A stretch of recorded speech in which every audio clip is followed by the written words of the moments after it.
Oh, there we go. It's working. Okay. Thank you.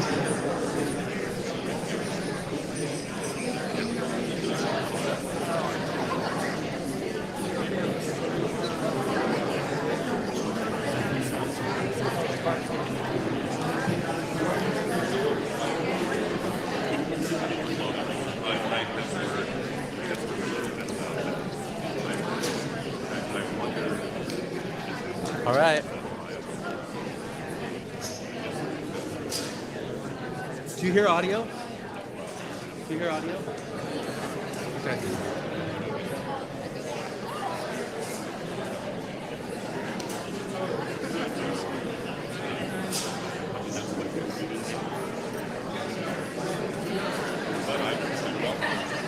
We're live.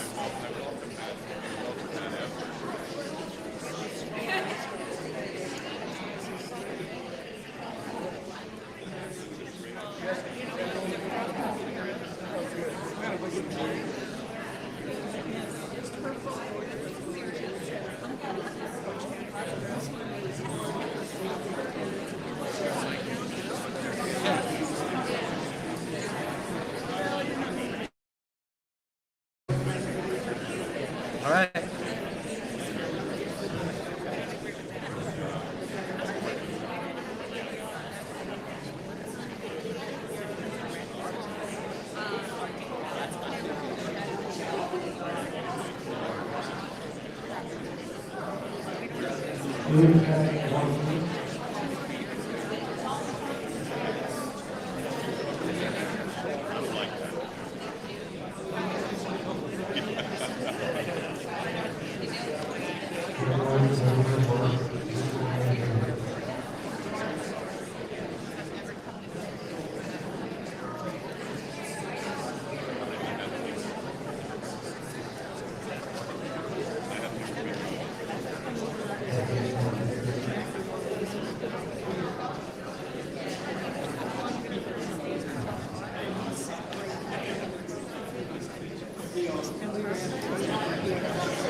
Yeah, they.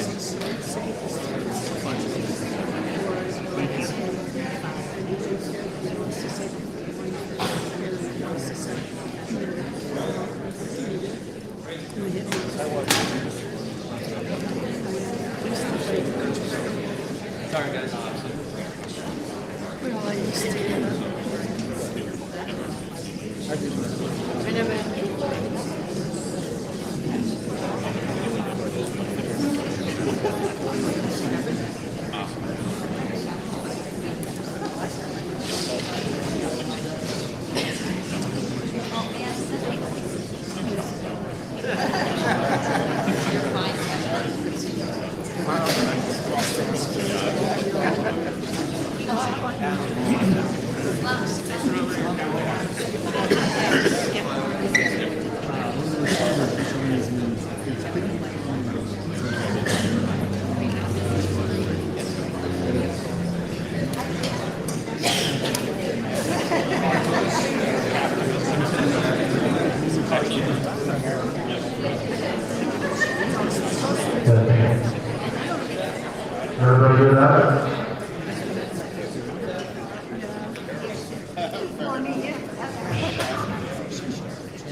Check, check, 1, 2, check, check.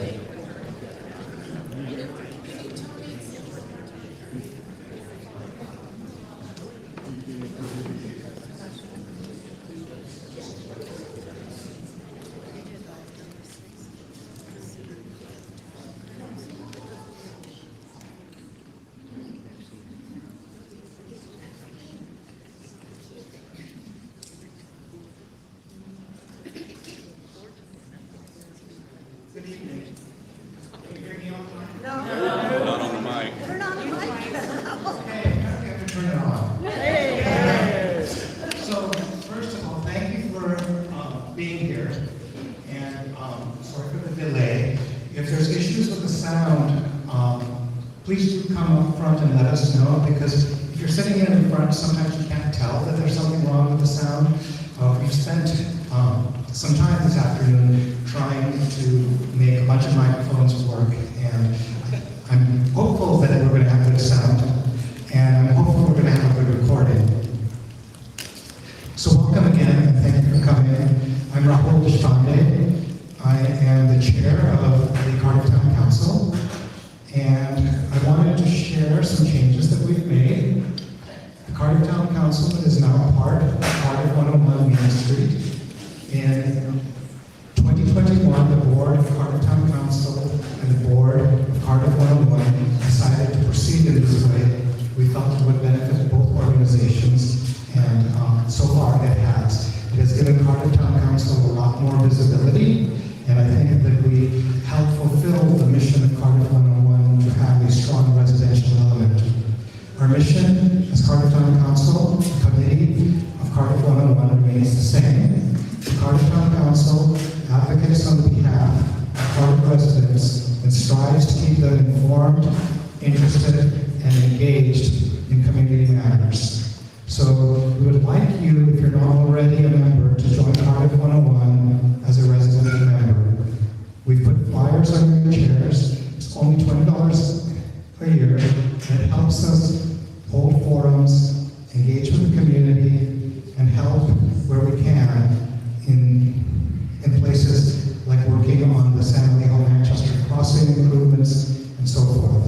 In addition, you get a newsletter. We have quarterly member mixers, and there's a variety of events. The other change I wanted to announce is a change in the format of our forum. Over the years, we've tried to be responsive to community input, and in this case, we wanted a more local and a more focused forum than we've had in the past. We wanted to retain community input on the questions, and wanted people with understanding of the community and the issues that we care about to sort through the questions and bring them to you. So in this forum, we got over 200 questions, possibly even 300. And in the past many years, I've always asked questions, and my questions have never been asked, so please don't be offended if your question wasn't asked or if your wording was changed. We got a lot of questions. So before introducing our moderator, there are some thank yous. First thank you is to Ada Harris School and really to the Cardiff School District. They've been great about giving us this room. They've been great helping us with the sound system. And it's been a team effort. When we felt we were short of microphones, everybody scrambled to try to find us a microphone here or there. I want to thank the Cardiff 101 board and Cardiff 101 staff for, one, allowing us to have this forum, and two, more importantly, helping facilitate the marketing effort to bring this forum. I want to thank the Cardiff Town Council committee.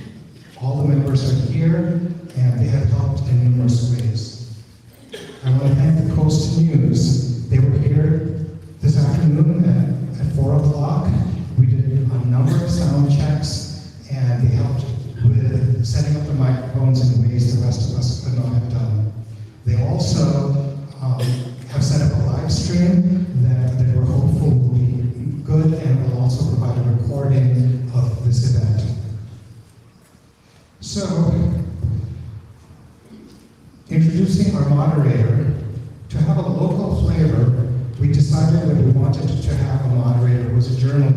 someone who had reported on local events and understood her community.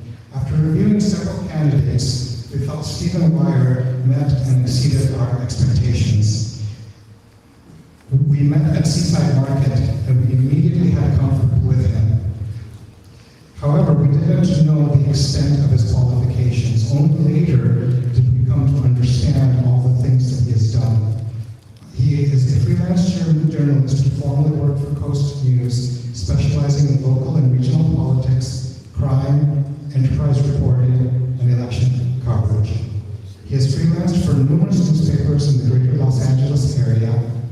He's worked for CBS Los Angeles, NBC Dateline. He's appeared as a special guest on KPBS Roundtable.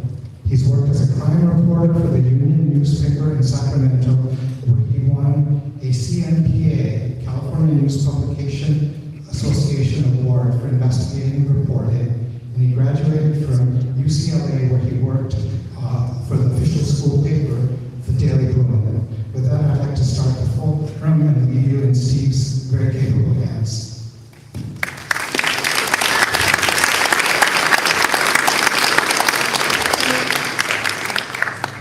Good evening and welcome to Encinitas' Mayoral Forum, hosted by the Cardiff Town Council and Cardiff 101 Main Street Association. Tonight we have the privilege of moderating this debate between Cindy Cremona, Tony Kranz, Michael Below, and Jeff Morris, seated left to right for Encinitas Mayor. Before we begin, I'd like to briefly go over tonight's ground rules for our forum, which I will note the candidates have already agreed to. Each candidate will have 2 minutes for an opening statement. Each candidate will have equal time to answer each question, which will be 1 minute or established by the moderator. Each candidate will have time for follow-up clarifications at the moderator's discretion. You will have the right to speak to all questions, including those posed to the other candidates. Each candidate will have 1 minute for a closing statement. Now, as the audience, we do ask that you adhere to the following guidelines. We ask that you refrain from applause or demonstration during the forum. We do ask that you remain seated during the event and not interfere with the orderly conduct of the forum. We also ask that you place your cell phones in silent mode for the duration of this event. Now, all of the questions for the debate have been formulated from those submitted by residents beforehand and have been picked out at the discretion of the Cardiff Town Council and the moderator. None of the candidates have had an opportunity to review the questions beforehand. Now, I've already met with each candidate for the forum and gone through the ground rules, and so with that, we'll now hear from an opening statement from each candidate before we get into our question format. So first, we'd like to hear an opening statement from Tony Kranz. Thank you. Good evening, and thank you all for being here. I'd also like to thank the Cardiff Town Council for organizing this event. It's very important for our community that we have these opportunities to speak to. Can't hear you, Tony. My name is Tony Kranz, and I'm working to earn your vote to become the next mayor of Encinitas. For the last 10 years, I have had the honor of serving on the city council, which has provided a valuable experience for serving as mayor. Over 60 years ago, my parents brought me to Encinitas as a tiny baby, and I grew up in a place that was known as the flower capital of the world. I lived across the street from greenhouses on Ocean Blue Avenue and attended local schools, graduated from San Diego in 1977. I played 2 years of football at Palomar College and then attended Cal Poly in San Luis Obispo, studying printing and graphic design, the industry I'm now working in. My involvement in city business started with trying to slow down traffic on Hygiene, where we live in the house my wife grew up in. I was involved in advocating for the roundabouts on Acadia Boulevard, the 101 Streetscape project, and improvements to the railroad corridor, including that grade crossing. Those interests got me involved with the Cardiff Town Council, and I became a board member. I also served on the board of the Encinitas Historical Society and the San Diego Academy Athletic Council. Encinitas is incredibly popular because we have a great city. We need to work together to keep the beach community alive while also contending with the crowds that come to visit. I will do all I can to address the challenges of growth while staying true to my roots.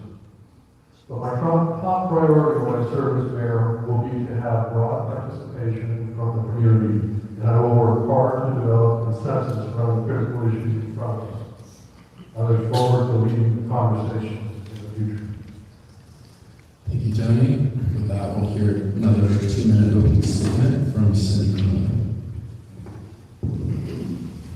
City of Pomona. Thank you, Stephen, posters, and the Cardiff organizations, and of course, thank you, residents, for joining us here this evening. I've been a San Diego resident since 1986, and I moved to Encinitas 12 years ago and own a home in Encinitas. I founded a successful recruiting business about 30 years ago. We'll discuss many issues this evening, but the heart of this election is about local control. Sacramento versus Encinitas. My opponent, who claims his hands are tied, and whose past votes proves his choice of Sacramento over you and Encinitas. Local control was the driving force behind Encinitas incorporating in 1986.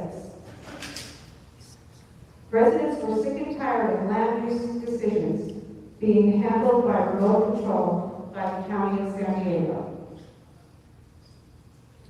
Today, we face similar threats from Sacramento. State lawmakers enact housing policies that strip us of local control. Control over zoning, land use, and what makes a city a city. Meeting housing targets should not come at the expense of our neighborhoods. Meeting housing targets should not overwhelm city streets and the city's ability to provide public services. Let's put local in the back of let's put local back in local control. Thank you. Thank you, Cindy. And with that, we'll hear from Michael Blow. 2 minutes. Hello, my name is Michael Blow, aka Mike Beyond. I live in Lucadia, and I believe that the most important thing in this election is unity. We need unity, we need to listen to both sides, and most important, we need to listen to the community. The community has to weigh in their opinion on every issue. And so that's important in my experience negotiating with corporations, CEOs of corporations, with government agencies, has brought me the ability to negotiate and to listen to both sides, listen to the community, and come to a compromise. Maybe my idea is not the best, and we can come to a compromise of what will work, but it's necessary to be together. Together to get things done. If you are divided, it's a back and forth, it messes everything up. So what I want to look at is I want to look at adding the ability to vote on the city website. So the communities can vote. We have to make a decision on important issues. The community can vote. You can vote, and your vote will weigh in on the decisions we make in the city council so that your voice will no longer be ignored. And I am running because there have been a lot of issues that are concerning me right now. Needless spending, we need to get a hold of the spending, wasteful spending on things we don't need, and focus what we need and get that done first. The homeless situation, crime is blowing up. We don't need charts or statistics to see that it's happening. We can use our own eyes. And I want to fund the sheriff's department, add more deputies to the streets for patrols. I want to focus on mental health and substance abuse treatment for the homeless, because if we just give them free handouts, we are just enabling them more. Thank you. Thank you, Michael. Jeff Morris, 2 minutes for the statement. Yeah, Jeff Morris, and I've worked the last 3 years to try to protect my community. I dropped everything because I love Encinitas, Lucadia, our style of life. I love everything about it. When you look at community, what it is, it's a group of people living in the same place, sharing the same common attitudes, interests, and goals. We've lost that community over the last 3 years. In the last few years, our city council has purposely brought in outsiders who don't care about Encinitas. They don't care about our community character. They don't care about our beach culture. And they were brought here to divide, conquer, and exploit our community. As a result, our quality of life has gone down the drain. Our safety for our children, they're no longer safe anymore. I've been attacked for 3 straight years by these outsiders. And things have gotten out of control and crimes at all-time records. My plan is to bring Encinitas back together and take control of our own destiny, local control. We cannot have outsiders running our town and sticking their fingers in our business. We need a very strong leader to stand up to the groups that are trying to harm our town. And that's what I've been doing. Standing up to the bad guys for 3 years and getting beat. And here I am today, running for mayor of Encinitas. I hope you've seen my dedication, my passion, how much I care, and how much I sacrificed to stand up for this community for the last 3 years. I'm not going to let our community get destroyed. It's not going to happen. Thank you, Jeff. With that, we'll move into our questions. First question is going to be addressed to Cindy Cremona, and that is, what is your opinion of reverting to a 5-seat council with a rotating mayor for Encinitas? What would be the upside to it, and what would be the downside to it?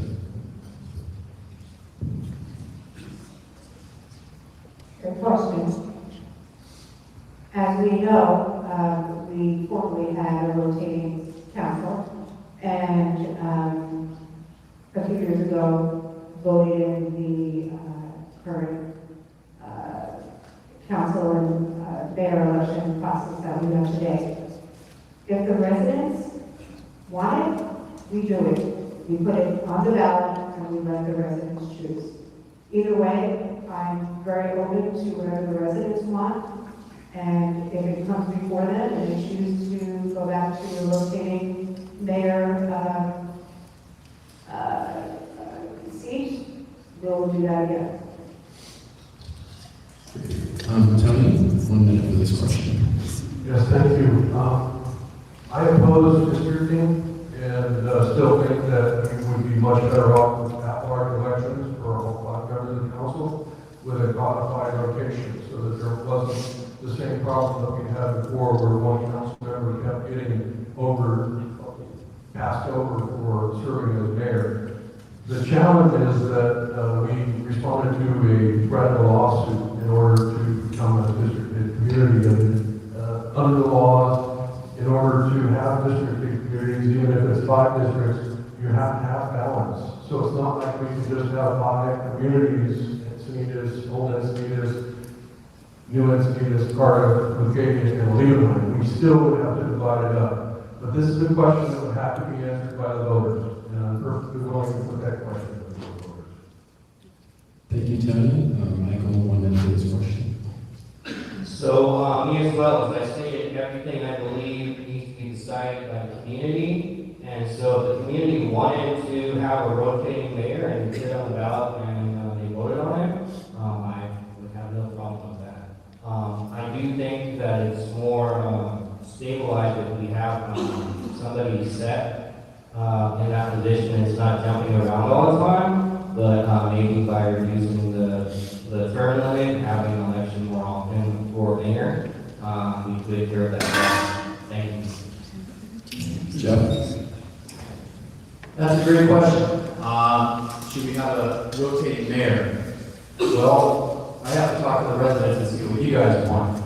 I can tell you what we don't want, is we don't want to have the same type of system that we have at our city council right now, where we have a ruler and 4 people agreeing to what she says. That's got to be addressed first, so we make sure that we don't have this happen again to our community where we don't have a voice. I haven't had a voice in 3 years. I don't know how these guys are getting everything passed without talking to us. But I'm going to definitely be looking into options to make sure that we never have another Catholic place here ever in this town with that much power pushing us over like for nobody. So yeah, now we're going to look at that. We're going to make sure everybody is represented when I win this election. Thank you. We'll move to our second question, which is going to be addressed to Tony. Now, as you may know, the city of Encinitas is going through a rezoning exercise along the El Camino corridor from Sprouts to REI. Now, the El Camino Real specific plan may include significant rezoning and 5+ story high-density housing along the center of thousands of new residents. Now, what does your vision for this plan look like specifically? Well, frankly, the planning process needs to be completed before I form any opinions, but I can tell you right out of the gate that there's no plan that I would approve that would have 8,000 units being upzoned. The numbers that were put out by staff on that presentation were essentially just mathematical equations, how many acres, how many units, et cetera, multiplication. There's no way that El Camino corridor would be approved with 8,000 units if I'm on the council and especially on the mayor. There are some important questions that we have. Where will the next upzone be? Because we were ordered by the court to upzone. We have managed to stay legally compliant with HCD, and I am not about to incur millions of dollars in legal fees again being sued by developers because we don't have a legally compliant housing on it. So we have work to do. It's important work, and it's going to involve the community, and we're going to come up with a plan that I think works well for our city. Thank you, Tony. Michael, 1 minute for this question. I do not support the plan as it stands right now. We're not going to be displacing retailers. We're not going to be adding more traffic. We're not going to be adding more bike lanes. We're not going to be adding more density until we have everything sorted out. And right now, the way the project stands right now is we're looking at what happened to Sunshine Gardens, who was displaced because we wanted to put affordable housing in. I don't know if you know, but there were 140 units built, only 21 of them was affordable housing. So until affordable housing is raised, and we get that 21 to 42, which is 30%, then I might consider it. Thank you. Jeff? Can you say that question over again one more time? Yeah, so the El Camino Real specific plan may include significant rezoning of 5+ story high-density housing along the east yard of thousands of new residents. What does your vision for this plan look like? This housing element thing is a scam, in my opinion. When I look at the number of affordable units, I don't see any. What I do see is developers buying up properties that are supposed to be for our children and for our workers, and I don't see anything affordable about it. So I think this whole thing needs to be put on hold until we figure out what the heck is going on around here. I've seen a lot of shady activity with this city council, and I'm very disappointed. And I'm not going to put up with these guys just pushing us around. So before we do anything, we're going to hit the brakes, find out what these guys did, find out how we got to this point in the first place, because we're not going to let these guys bulldoze our town and destroy our community. No way. Cindy, 1 minute.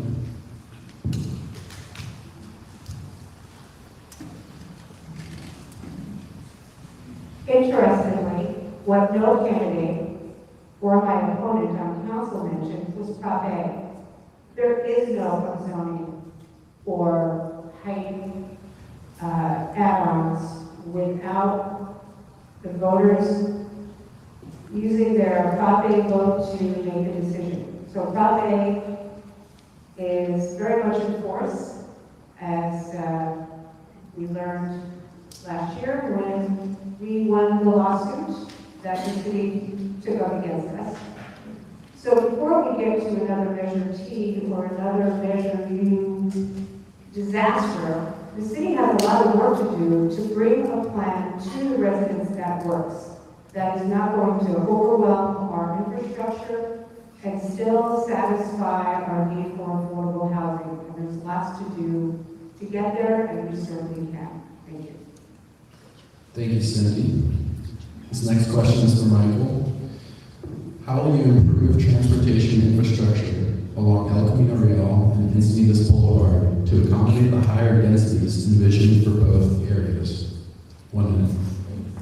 So as I mentioned, that is actually a main concern, because if we want to start adding bike lanes to El Camino Real, and we want to start adding higher density units, that's not going to work. There's no room for the road. My proposition is we go back to the old The old days, you have a bike lane on the side, a nice bike lane. You go up Rancho Santa Fe, they have a nice wide bike line. We don't need to have, Cheryl, we don't need to have a designated bike lane. That's one of the major issues. But as I said, until traffic is figured out, I see that to be a major issue in El Camino. I don't really see a solution right now until we can figure that out. I don't support the development there. Jeff? I look at public safety in all aspects. And anything that's going to be developed, we better make sure that it doesn't make it less safe for the residents. If they're going to build 5,000 to 8,000 units on El Camino Real, which is what they're talking about, I don't think it's possible to have safe driving or anything except gridlock. What I want to do is I want to hit the brakes on all this stuff and find out how we got to this mess in the first place. Nothing is going to get approved that can have a bad or adverse impact on public safety. We don't need our kids getting hit so that we can have more buildings. We don't need the gridlock all the time. We need to focus and make sure that we make the decisions that make the best sense for the community, not for the developers. So I think it's more dangerous. It's going to be more dangerous for our children, and I'm not going to sacrifice any public safety. The demands got to be met first. Thank you. Cindy, 1 minute. Well, I certainly don't think a dedicated bus lane or reducing lanes would make sense when you're going to have 5,000 to 8,000 more units on El Camino Real. The first we got to get through our probably going to get there, and I just have a really good gut feeling that the majority of residents would not vote to put 5,000 to 8,000 units on one of our most busiest corridors in our city. You heard the question. Yes. The question is, how will you improve transportation infrastructure along El Camino Real and Encinitas Boulevard to accommodate the higher densities envisioned for both areas? Well, the question about transportation is a critical one. We live in an auto-centric community, and so bus service here has decreased significantly over the last decade. We are now seeing through our North County Transit District much more micro-mobility solutions, and I do expect Encinitas will have the opportunity to field some of that particular style of public transit, which would include smaller buses with more door-to-door service, door to the location. So there's a tremendous opportunity ahead for public transit as we see NCT get into more micro-mobility solutions. The question about the El Camino Real corridor is just, it's premature. We're not going to see 5,000 to 8,000 units of upzoning on El Camino Real. And, you know, the reality is that we've got some challenges with the existing housing element sites. They are spread around the city more, but ultimately we need to be able to provide public transit at each of those locations. Thank you, Tim. Jeff, I'm going to give you 2 minutes to answer this question. How will you reconcile state affordable housing mandates with residents' desire to limit density and preserve the quality of life for residents in Encinitas? I'm sorry, I didn't hear the first part. How will you reconcile state affordable housing mandates with residents' desire to limit density and preserve the quality of life in Encinitas? Well, as I said, I think this housing thing is a scam. So for me to discuss how I'm going to work with the residents, first I want to find out how we got to this point in the first place. How'd you get 15 buildings around the residents and around Quad Bay without talking to us? Why are we talking about El Camino Real? Why are we trying to develop everything, every corner of this community? I want to hit the brakes because I'm not going to risk public safety for anybody. I'm not going to stack a bunch of homes and have people not have the proper infrastructure and run the risk of somebody getting hurt or somebody getting, injured or whatever. We need to slow it down, find out how we got there, make sure all residents are on board, and make sure everybody understands what's going on. I have no idea. I've been monitoring these guys for 3 years. I don't know how we got to this point and why we're stacking more stuff. I'm going to stop this and slow it down and check it out first.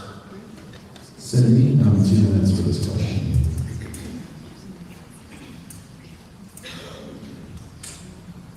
My opponent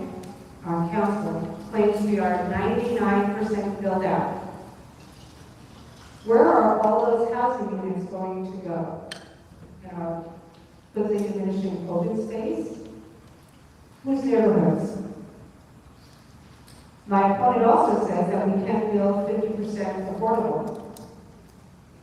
But the HCD didn't say we couldn't. And in reality, my opponent and our council didn't even follow the recommendations of the HCD. And instead of raising the percentage of affordable housing per project to 25%, we got 15 and 20%. I say that we can and we will improve that percentage. If we do, we serve those who need affordable housing and we build less housing overall. We will satisfy the state, we will satisfy our affordable needs, and we will continue to keep our community character and preserve the lifestyle we all live here for.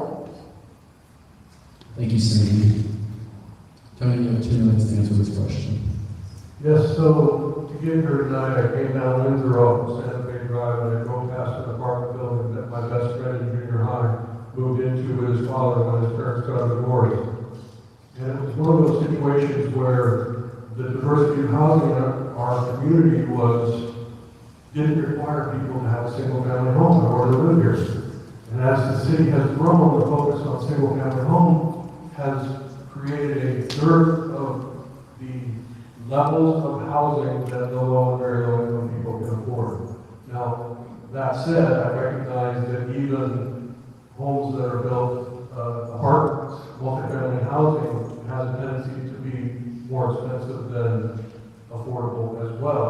But we need to figure out ways to address that particular issue, and the way to do that is with the city getting more involved in the housing construction as a partner with these affordable housing developers. And that's the way to get to the solution that the state is requiring us to meet our RENA obligation. Regional housing needs assessment obligation. We cannot ignore those. The reality is there's a long history of how we got to where we are. We don't have to stop to check it out.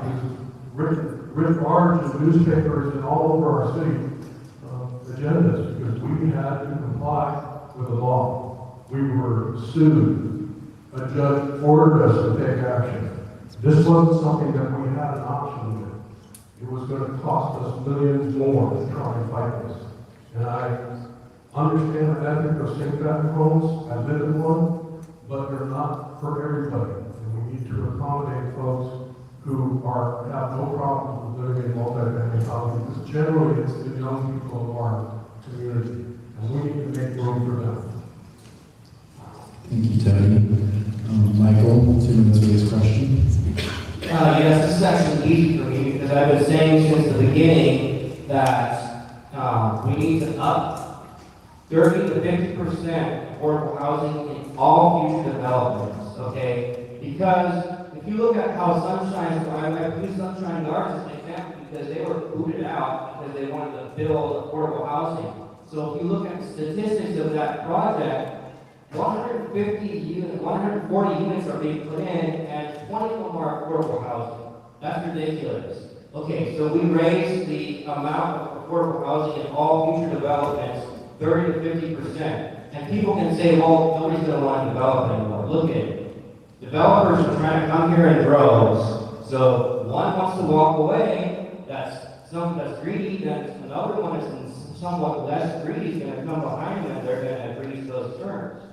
And that is how we come into accordance with California without having to take more land. We regulate all future developments. It's going to be at 30 to 50%. It's the only reasonable thing to do. I don't get it why we aren't doing it, but it's the only thing that makes sense. Thank you. Thank you. We're going to move on to the next question, which is going to be directed towards Cindy. What is your vision for the Pacific View school site? 1 minute.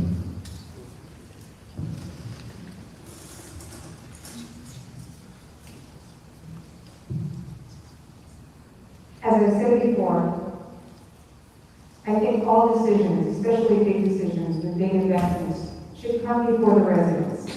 We purchased Pacific View 10 years ago for more money than we should have. We paid a huge debt on it for years, and it languished. Now the city is about to put another $7 million plus and manage Pacific View going forward. Again, I think that the residents should have had a decision in what we do with Pacific View. I certainly love the idea of an art center, but I also think we should have gotten experienced professionals, not nonprofits who've never done this before, to come in, build it out, take on the financial responsibility, make it profitable so we can pay off the debt. I need 1 minute. Pacific View School is located on one of the most historic sites in the city of Encinitas. Mr. Pitcher donated most of that land to the community for a one-room schoolhouse, which still stands on that property. The acquisition of that property by the city was a gift to future generations. It kept a historic piece of property, a historic public piece of property, still public. We didn't pay too much, trust me. If we wanted to sell that today, we would make well more than we paid for it, trust me. And the reality is that we tried to work with a nonprofit. We had a very public process for deciding how Pacific View School would be used. It was a great partnership. They just had difficulty raising the revenue to make the construction fixes necessary and have the buildings. The city has now stepped up to do that. We will be having activities there within the next couple of years when construction is complete. And it will be a wonderful place for people to gather and a great place to make art. Thank you. Michael? Yes, so if everybody knows, well, everybody doesn't know, but I'm a musician, so I'm an artist. And so it's not only music, but all kinds of art that I respect. And saying that though, is I run on need for aesthetics. I want to use the money for what we need first. So what we need to get done first, we get done. We get the roads paved, we get the crossings put in Batavia, we get the trail put in Levenheim, we get everything that needs to be done first. And I think with this project, we could approach cultural arts organizations, and we could go to the community themselves to donate towards this project, which would become a very, almost like a community center, like a town center, not a town center, but something like that. We could go to the community organizations and get donations instead of paying all fully for it. Thank you. Thank you. Jeff, 1 minute.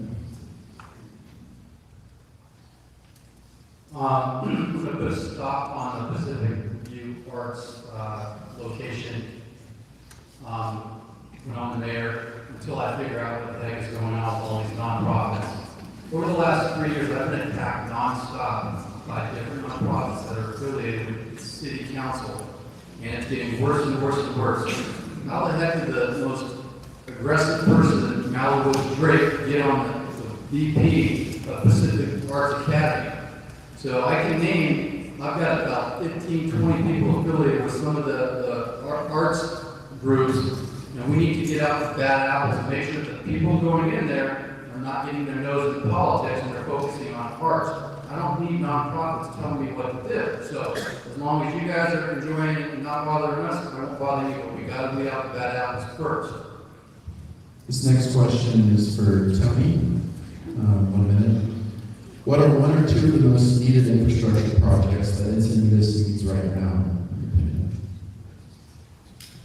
Well, we have for years now had the railroad corridor as a high priority for infrastructure issues, working to make the railroad a better neighbor for our community, and that includes quiet zones and safe legal crossings. And I will continue to pursue both of those very aggressively when I become mayor. There are also issues related to the ability to bike and walk safely that we will continue to pursue. That's very important. Obviously, the obligation to maintain the roads will continue, and we've been spending about $3 million a year on that, and I think that we're likely to be looking at another $1 million to that, because it's important that we address some of the roads that are, getting pretty worn. So those are some of the things. The other is, there are parts of our city, the older parts that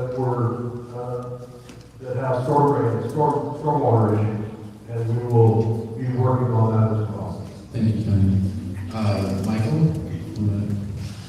Yes, so the top priority right now is crossings in Lucadia, and I'm going to explain why. A rail fence was paid for and built by the city. They did not fight. Del Mar's fighting the fence, okay? It's being delayed right now because Del Mar's fighting it. This city did not fight the fence, but in fact paid to have the fence installed with your money. But there's no crossings, and so you're blocking residents, you're blocking seniors from being able to shop across the tracks from Hillcrest and that area with no system in place. And so crossing will be first. Roads, I want to take care of the roads they have been getting, they need to be paved. And most importantly, I'm going to back off from any projects that are going to stop force people out of their cars, because the majority of us still use our cars, and it's too early to make alternate. Thank you, Michael. Jeff Morris? There's a lot of areas that I've been speaking with residents from Leaving, Cardiff, Lucadia, New Encinitas, Old Encinitas. I think what they're saying about the Lucadia Railroad crossings, the idea of whoever designed that without having safe crossings is ridiculous. You just knock away a mile and a half, and now these people have to do this ridiculous drive or cut through. So that's one big issue. But also another big issue is that I went and checked out Leaving, some fire concerns. And I was terrified just looking at it. A little spark happened over there, and if we get a standing out of wind like we had, 2007, they're in trouble.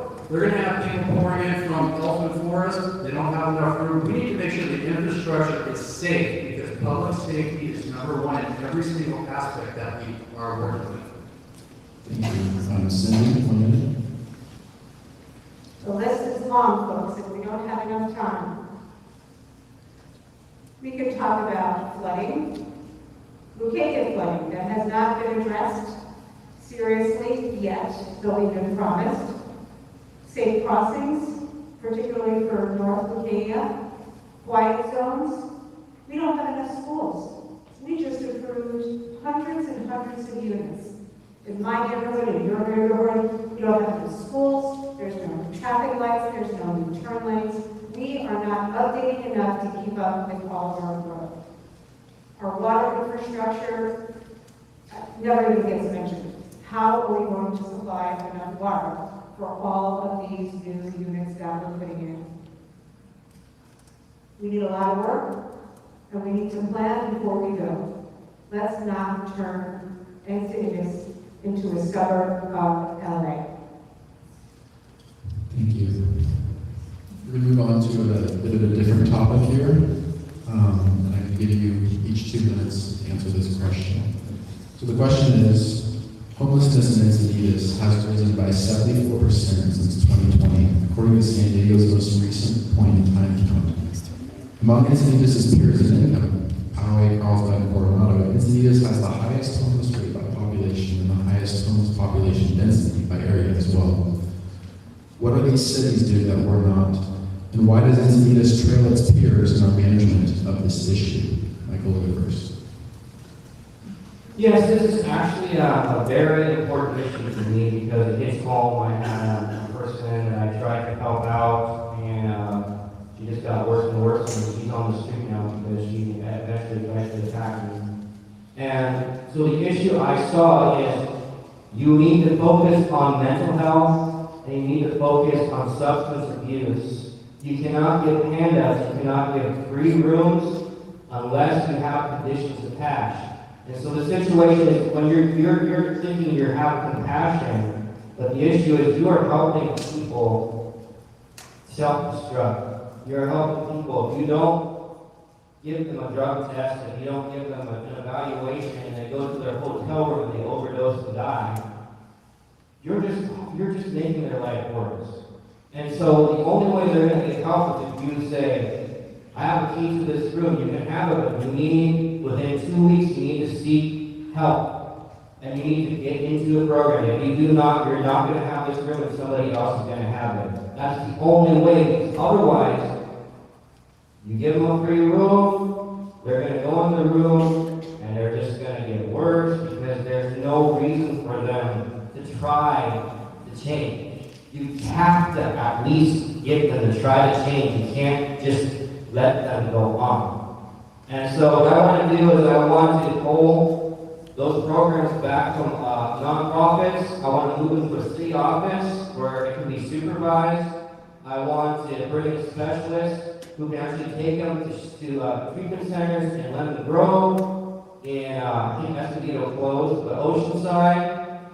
They have centers that we actually will intake them immediately. And I think we need to get into a system like that. Because right now, when you go in to get help at a nonprofit, they'll make an appointment for you for 2 weeks and then later. And how are you going to, by the time you wait 2 weeks, you change your mind. Thank you. Thank you. Jeff, 2 minutes.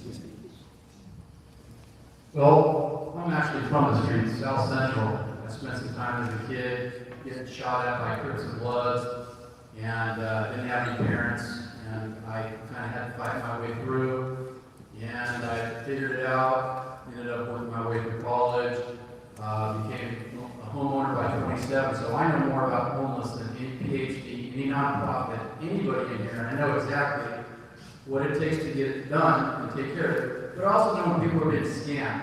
This homeless thing is a huge scam. It started on November 20th, 2019, when that homeless parking lot was brought to our city hall. That was a joke. I went out, I was monitoring the number of people. There was 47 total homeless people between Encinitas, Solana Beach, Del Mar, Carmel Valley, and Rancho Santa Fe. When these guys showed up, when I was listening to them tell me about their compassion, and the first thing that I said in that meeting goes, that's to make money. That's not to help anybody. And we don't even have any housing. So it was a big scam. It started in October 17th of 2018 by filing a bogus shelter crisis, which we did not have. So it was premeditated. They were planning on doing it. The money trails there. And the guys that caused it should be held accountable. When I'm mayor, I'm going to take all of the city hall with me. I'm going to follow Martin versus Boise. And the people that were brought here by the nonprofits, I'm going to help relocate them to other areas. Encinitas should only be responsible for our home, which are probably about 15 or 20. I will personally take responsibility, and I know a lot of those guys, but I am done with Encinitas being taken advantage of. Those days are going to be over when I'm elected. Thank you, Jeff. Cindy, 2 minutes. Homelessness is a very complicated issue and not one that can be properly addressed in 2 minutes, but I'll give it a shot. First, city leadership cannot ignore the problem. It does not go away when it is ignored. The first thing that we can do is enforce the codes that we have now against vagrancy and people sleeping on our streets and in our parks. It's not compassionate, it's not healthy for them, and it's not healthy for residents. Second, we can do what other cities have done successfully and partner with organizations or cities that have shelters and resources for the addicted and for those who have mental health issues.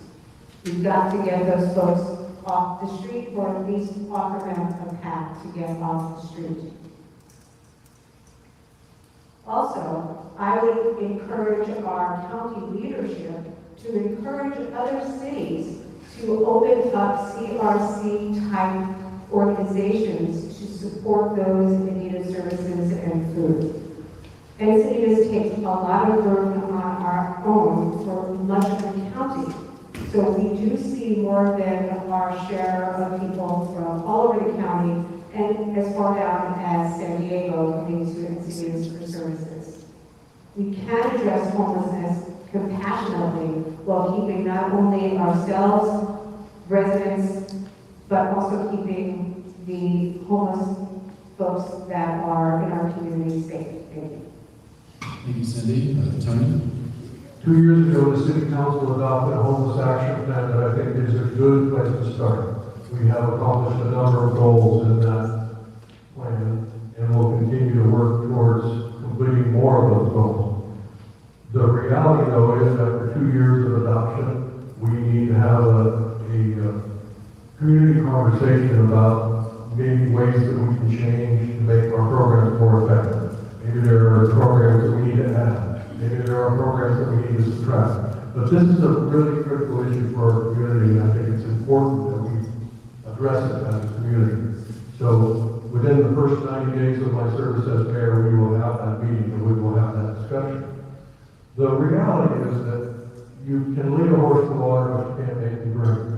And if somebody is addicted or mentally ill, they still have their franchise. They have the ability to say no. And one of the challenges that we have here in the city is that when people are offered services, they decline them. And there's nothing that the state, the city, anybody can do to force them to accept those services. And so the result is legislation that was recently passed and signed by the governor, which is the care courts. And I think that the implementation of that program is going to be very important for those people who are not in a state of mind to be able to make decisions wisely. So it'll probably take a year before that care court is fully implemented. But in the meantime, the county, thank God, is looking at this as a real problem, and it is. We're working to have a better program with social workers in the Department of Health and Human Services. There will be a by-name list that is created, and we will get to know every homeless person in our community and the region and the county in order to be able to address the issues that they have, which includes identifying how to solve their particular problem. Thank you, Tony. We'll move to our next question on this topic, which is going to be addressed to Jeff. Do you support the current safe parking lot program for the unhoused in Encinitas? And what is your vision for the future of this program?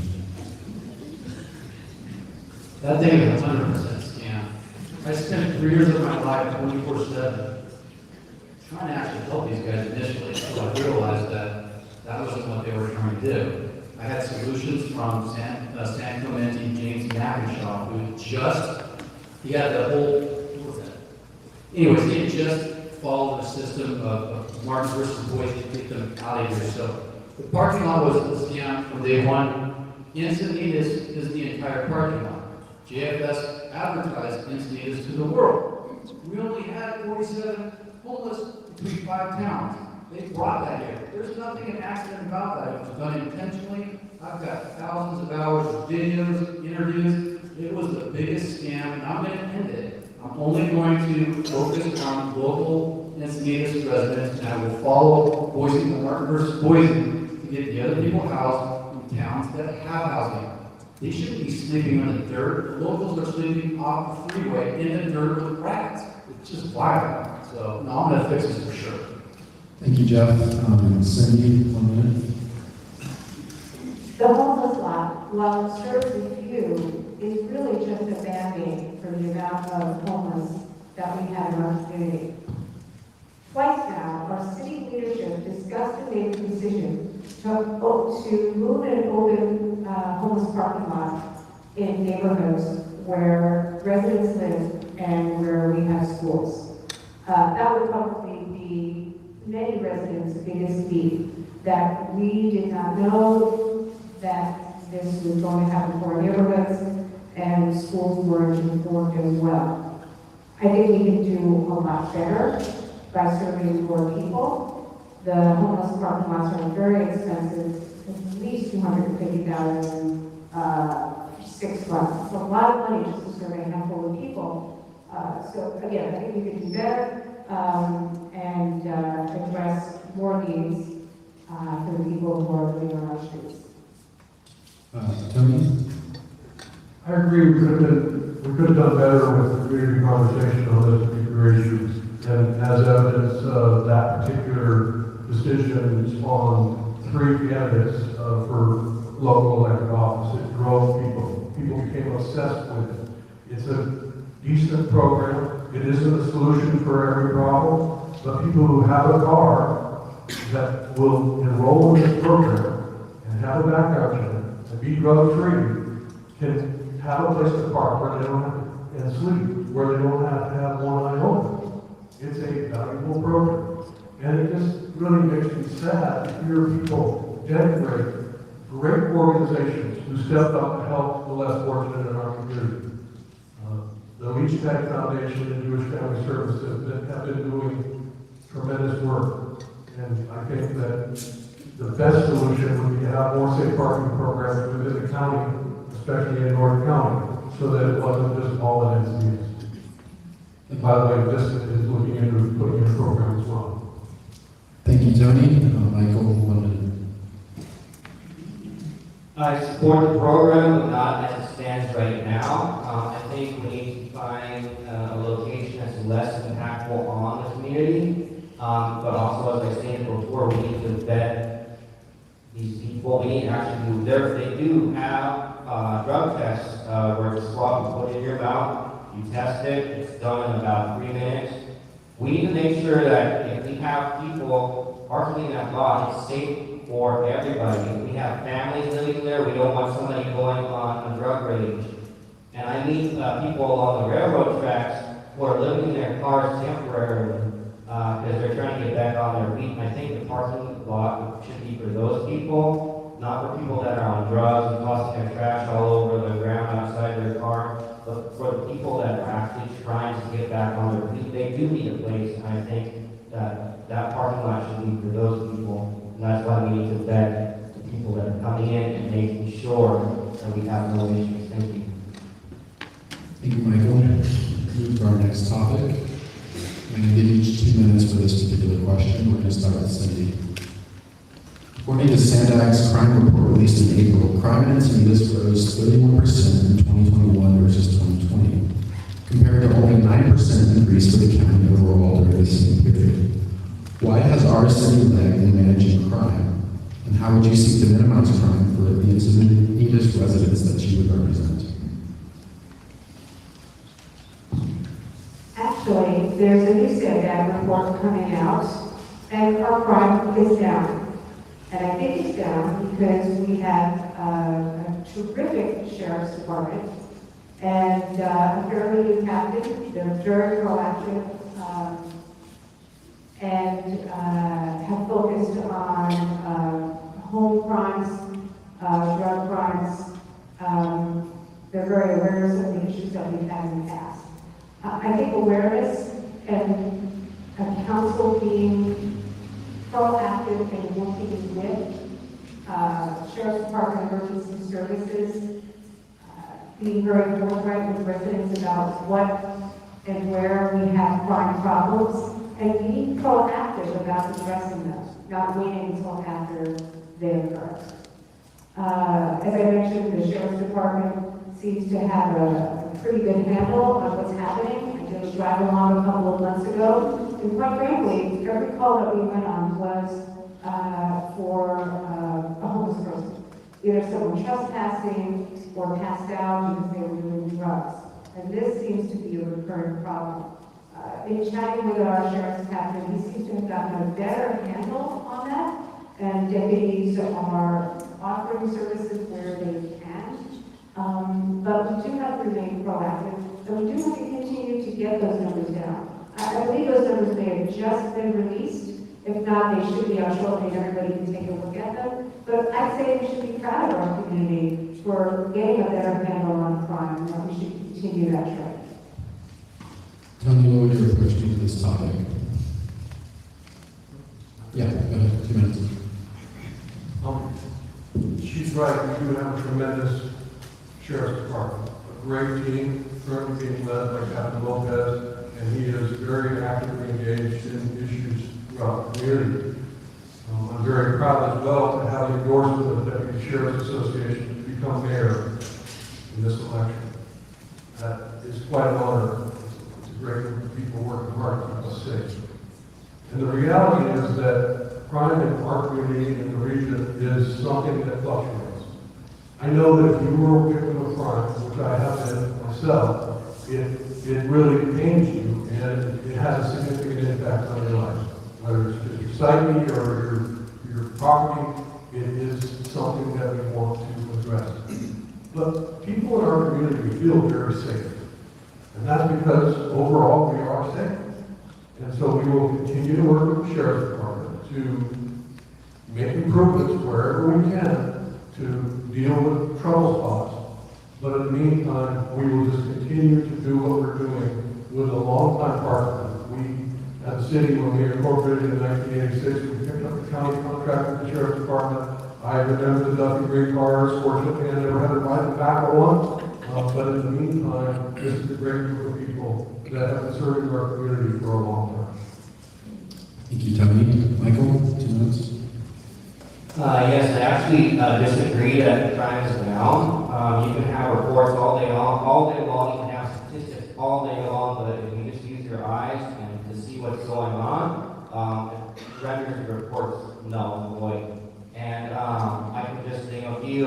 Stater Brothers managers attacked out of random. A woman attacked by Boreas Bakery out of random. 4 people robbed in the corner of D Street, gunpoint. A guy stabbed by a pen coming off the concert down on Moonlight Beach. A lady strangled in her house probably a block from where I live at 4 p.m. in the afternoon. Buckets of blood outside Bonds on Santa Fe. I mean, I could go on and on, but since I moved here, I haven't heard this much stuff going on. And so you can have the reports all you want, but just use your eyes and look at what's going on. Don't render those reports. Anybody can make those reports for certain reasons. Now, I think the sheriff's doing a great job. They've had help me, as I said, I had some issues with somebody, and they responded and helped me a lot. And I have no complaints for the sheriff. But what I do believe is they need more funding. We need more deputies on the streets. Lucadia, there's multiple violations, traffic violations going on all the time. From running stop signs, illegal U-turns, people driving the wrong way multiple times a week. I have almost got a head on a few times trying to get to 7-Eleven and somebody's coming at me from the opposite direction. And I never see anybody pulled over in Lucadia because there's not enough presence. The shop owner said the sheriff used to patrol behind the alley by the businesses in Lucadia, and they're not doing that anymore. Now there's fights, there's people starting fires, like bonfires back in the alley, and there's no sheriff to patrol. And so we need more sheriffs, we need more funding. Thank you. Thank you, Michael. Jeff, 2 minutes. With the homeless issue, let me think. Can you repeat the question one more time? I'm sorry. Sure. Great. Why is our city lagging in managing crime, and how would you seek to minimize crime for the Encinitas residents you represent? Okay, that crime statistic, when we declared the shelter crisis in October 17, 2018, that meant that the sheriffs would stand off and try not to arrest and try not to enforce what our laws are. So a lot of the numbers that you're seeing are artificial. Even so, within the first 6 months after the homeless parking lot opened, crime was up skyrocketing. We're not getting all the numbers. I'm out there, I've been in every encampment, I've been in all the hotels, I've talked to all the homeless, and we are getting work. We don't deserve this in Encinitas. We didn't do anything wrong. It's not our responsibility to take care of all of North County's homeless. We don't have any housing, and they're throwing them in the dirt with rats. And when it's raining and it's stormy and it's cold, it's just the worst possible treatment that you could have for a human. These guys are dangerous. These guys have meth labs in these encampments all up and down the freeway, just waiting to blow up, catch something on fire. And when I go and talk to them, none of the nonprofit people who are all compassionate ever go to the encampment. I'm the only one there. So this compassionate story or whatever is just to shame people.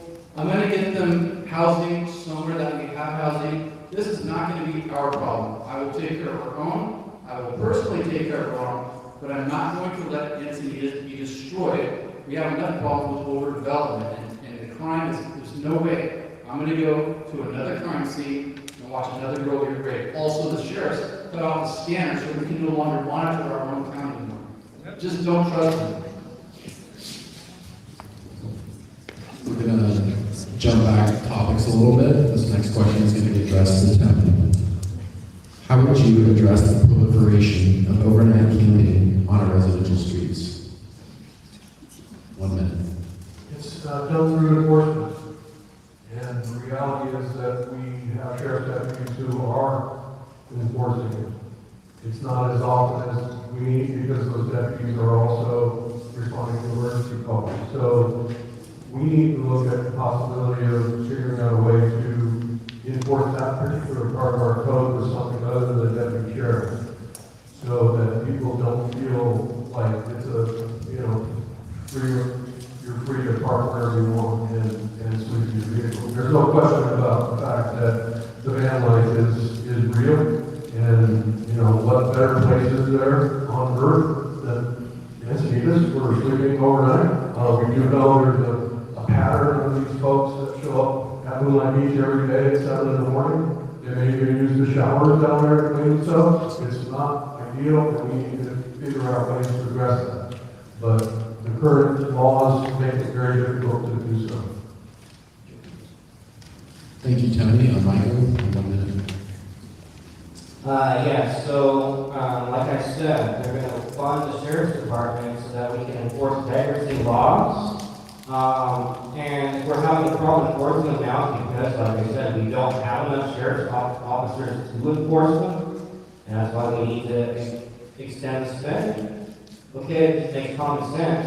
In my area, it's not really the van lifers, it's not really the people living in their cars as much as Leucadia, we have like these people on the corner, they had a full-on tent city almost built up. And it was there for like 3 days. And then I moved across the street, was there for 3 days, and then moved in the tunnel, the road crossing tunnel downtown, and it stayed there a couple days. So it needs to be, we need to have faster response. If somebody's vandalizing and throwing their trash out of their car, they need to be shooed away immediately. We need to have deputies out there to do this because, like it's been mentioned, there's not enough deputies. Jeff. What I'm going to do is I'm going to strip away our sanctuary city status. Again, I care about Encinitas. I care about our kids. I care about our community. This is not the ghetto where I came from. That's what I'm trying to avoid happening to our town. I know a lot about it. I made a lot of predictions 3 years ago. I have not been wrong on any of my predictions. I'm not going to have my kids being in danger so that some people from Balboa or whatever can make money by slinging homeless in our town. It's not going to happen. I want the sheriffs to enforce every single law. I will work with them directly to give them everything that they need. I want our town to be safer than it was before the parking lot. There is a direct correlation between that parking lot and the crime that we are experiencing today. It's not acceptable, and our children are not going to suffer. I'm not happy about this. So we have to work together as a community and fight, because these guys are taking advantage of us. Thank you, Jeff. Cindy, 1 minute. I've had the good opportunity to sit down with our current sheriff, Captain Lopez, a number of times. And interestingly, he feels that they are very well staffed. It's enforcing the laws, and we can enforce laws. Parking overnight, we're not talking about people sleeping on the streets and the laws that prohibit you from moving people without offering them shelter. We are talking about vehicles parking in our parks, on our streets, overnight in areas that they're not allowed to do so. And actually, where the Captain Lopez said we have to do to help is getting extra enforcement Saturday night downtown for the bar scene. So he does feel he's covered otherwise. But let's just enforce our laws, and I think that the landlords might decide to move to the next town and find the law. Thank you, Cindy. Move to a different topic again. We're going to ask this question to Tony, which is, what are your views on the high-density projects that have recently been approved by the City Council, such as the Gridsley, Clark, and Rear Village projects?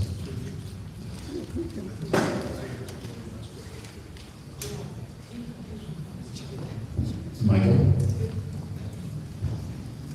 So as far as the Goodson project, I think that comes to my focus of what I mentioned earlier, in Mayoral, I need to know that safety is a priority before we approve the project. And I used to live in Valley Center years ago, and I lived through the 2004 and 2007 fires.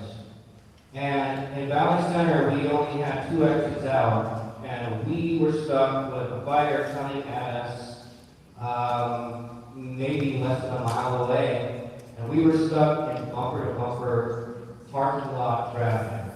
So you can imagine how that felt. Like, one person that worked at my job, her sister died, and she came to work with her skin burst off. They couldn't make it out. And so if we keep putting safety aside to build projects before we have everything set in stone, it's just waiting for a can of worms to be opened, and that everybody is just, it's a tragedy waiting to happen. Thank you. Thank you, Michael. Jeff, 1 minute for this question. I think we need to focus on public safety for Encinitas. Every project that is out there, we have to make sure that that does not endanger our community. We have to make sure that if we're going to build this project, that we have the proper infrastructure so that we don't have the same thing that happened in the Paradise Fire. Right now, I just want to put everything on hold and find out how we got to this point to make sure that there was no shady dealings. I'm not against development, but I don't trust the city council at all. They have not been honest to me for 3 years. I've been getting clobbered by their nonprofits. I've been getting clobbered by lots of people. But guess what? I'm up here and I'm still fighting, and I'm not going to stop. Even if I lose, I'm still going to keep fighting for my town. The alternative is unacceptable. We're very close to right now. If Catherine becomes a senator, we're going to possibly lose our voice entirely. It's been lost for 3 years, and I'm not going to let that happen. There's no way. I'm going to fight for Encinitas and make sure that the residents' concerns are addressed first before any developers and before anything gets too risky. Thank you, Jeff. Cindy? Let's face it, we are not putting infrastructure needed for all of these mega super-sized developments, those that have been approved and those that are coming online. For instance, on the 20th, the Planning Commission will review the 485 unit Baldwin project on Bell Gardens Road. Add that to Clark and other projects that have been approved there, Sunshine Gardens. You're looking at over 1,300 units in a small square circumference. I don't care how much infrastructure you put in, we're never going to keep traffic. We need to pump the brakes on this supersized development that our city has rammed down our throats and look at ways where we can do better on affordable housing, save the character of our community, and not turn into a suburb of LA. Thank you. Tony, 1 minute. The reality is that the state has taken action and legislatively made decisions that limit what the city can do. They essentially cut brake lines. There's no pumping the brakes. And it isn't good. And I assure you that I'm going to do everything that I can to address issues related to infrastructure, especially as it relates to traffic and mobility. And so we will continue to work. We've got some programs that we've already been talking about for a while, and we're going to continue to move those forward. And the reality is that with traffic mitigation fees that come from these projects, development impact fees, and incremental tax that will be coming from that, there will be resources available to address this. And so I will assure you that I will work to address these problems. But the reality is that we're dealing with state legislation that is intended to keep cities from being able to stop development. Thank you, Tony. With that, we'll move to our last question before closing statements. This question is going to be for Jeff. Jeff, what is it about your background and experience that makes you uniquely qualified to be mayor of Encinitas? 1 minute.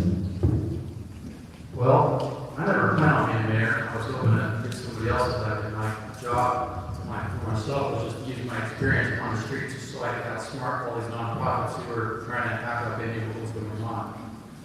I think it was maybe a gift that my wife happened to look at next door on one day that they said they were going to offer that parking lot. I don't have to help. I'm like, holy pro-homeless, I want to help these guys. But they turned me away. I'm like, how would you turn somebody away that was homeless on the streets and had no parents and worked their way through college and became a millionaire at 27? Who the heck would turn me away? So then I started okay, something was wrong. I knew something was wrong, so I started researching, and I found out that we were just basically being scammed. And what I did is I just dropped everything. There's action takers and there's yappers. I've been taking action for 3 years. I haven't stopped. So I have not worked and made any money in 3 years because that's how much I care about the town. None of these guys have been into the encampments. I've been into all of them. So just actions versus yapping. Thank you, Jeff. Cindy, 1 minute.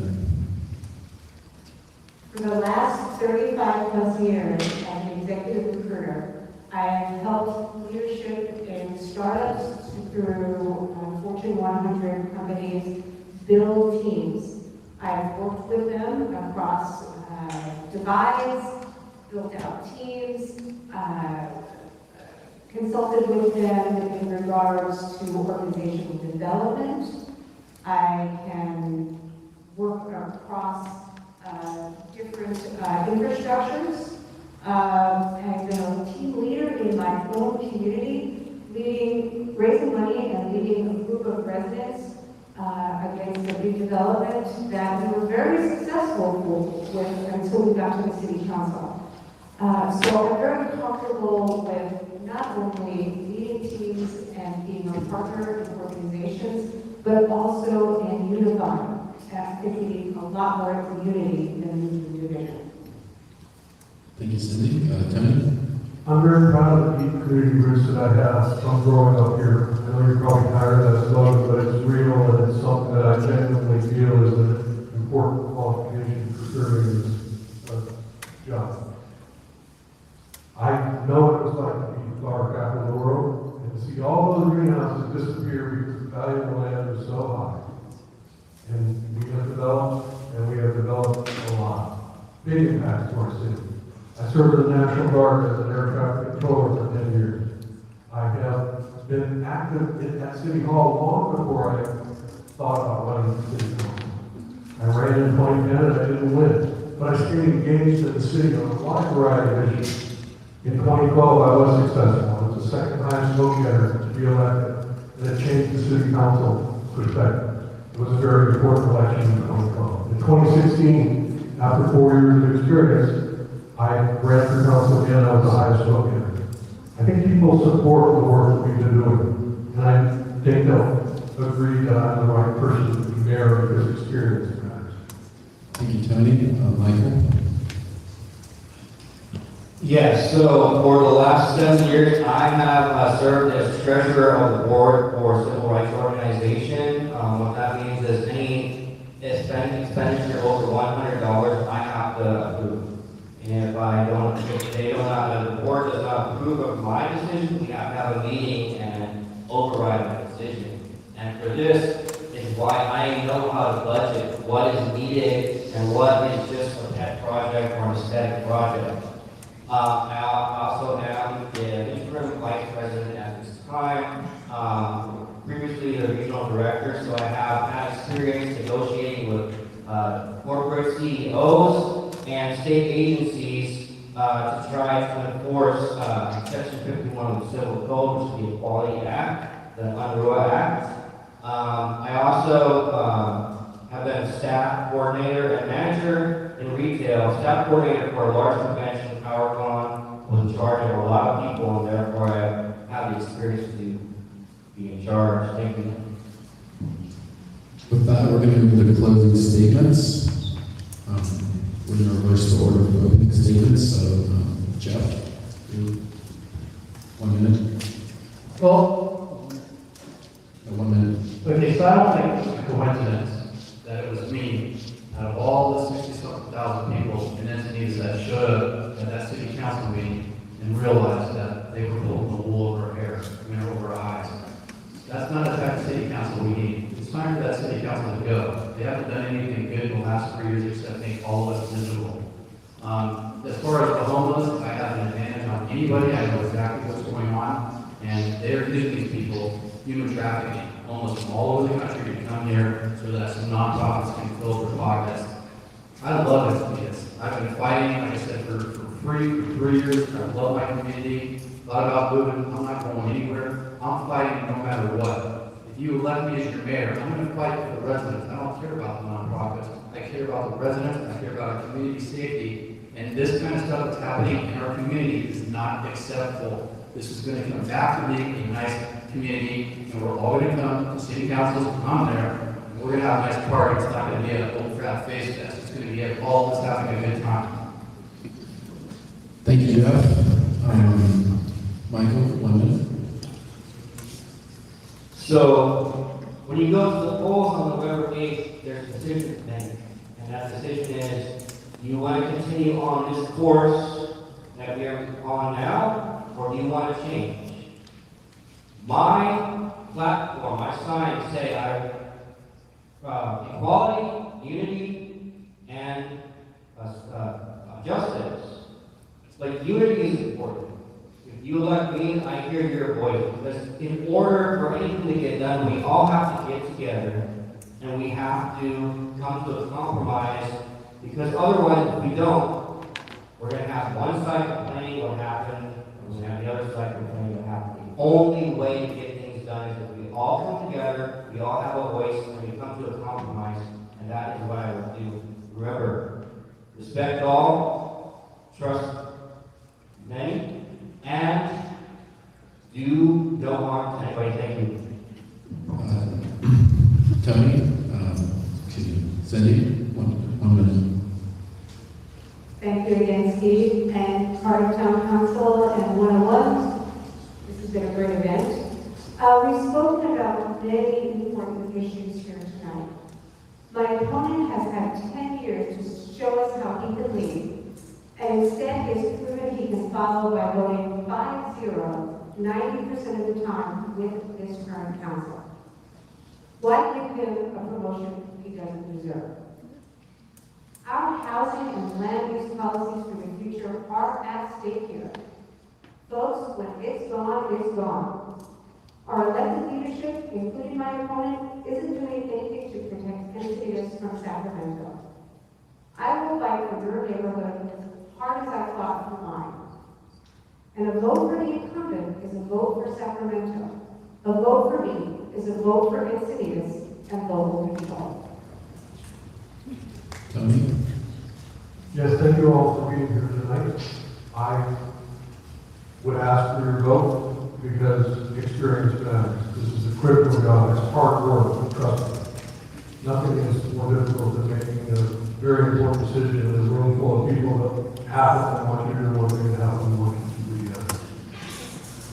What we're hearing a lot in this conversation over the race for mayor is a lot of national thinking, and it will not work. The reality is that the mayor has one vote, just like the other 4 council members, and it takes 3 votes to get anything done. So this notion that we can just wave along and do what the mayor feels like is not true. I've served with 3 different mayors in my service on the council. Mayor Blakespear, Mayor Gaspar, and Mayor Barr. And I would aspire to be much like Mayor Barr, who put together workshops for a strategic planning process where the community was very engaged in talking about very important issues that were in front of us. And so I will bring that to your service, serving you as mayor.